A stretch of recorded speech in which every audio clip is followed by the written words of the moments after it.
My mom stood up at my graduation party and said, "Since I paid for your education, you owe me half your salary forever." I laughed until she handed me a contract. My dad's lawyer smiled and said, "Actually, that's not how this works." I'll never forget the way the whole room went silent. My graduation party was supposed to be a celebration, but instead, it turned into the most insane moment of my life. I had just finished thanking everyone for coming, still riding the high of finally being done with college, when my mom, standing in the middle of the living room, wine glass in hand, cleared her throat and said, loud enough for everyone to hear, "Since I paid for your education, you owe me half your salary forever." At first, I thought she was joking. I actually laughed at a real, full-body laugh, because how ridiculous is that?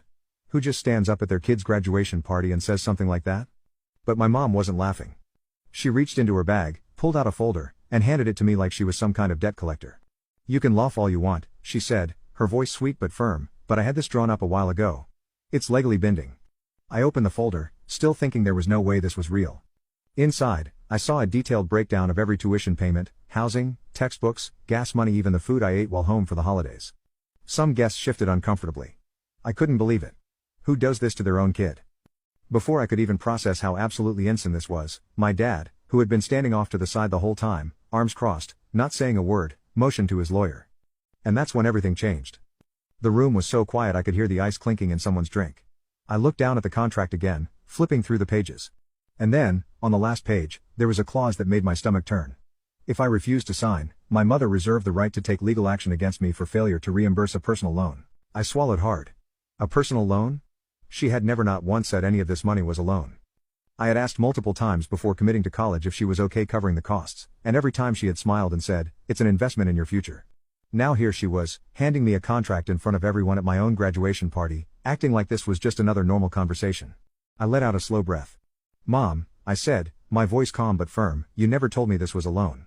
She tilted her head, feigning surprise. "Oh, sweetie, of course it was. You didn't think I was just giving you that money, did you?" She laughed lightly, looking around as if expecting the guests to agree with her. "You're my child, but you're also an adult now. And adults pay their debts." I stared at her, my heart pounding. Then, from the corner of the room, my dad finally spoke. "Well, actually," he said, motioning toward the man standing next to him, "that's not how this works." All heads turned toward him. His lawyer, a sharp-dressed man with graying hair, stepped forward, adjusting his glasses as he held out a folder of his own. "Miss Carter," the lawyer said, addressing my mom formally, "we were made aware of your contract a few weeks ago, and after reviewing the details, I'd like to clarify a few things for your son before he makes any decisions." I looked at my dad, confused. My mom, however, was suddenly very still. The lawyer opened his folder.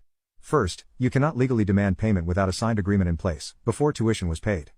Since there is no pre-existing contract and no signed promissory note,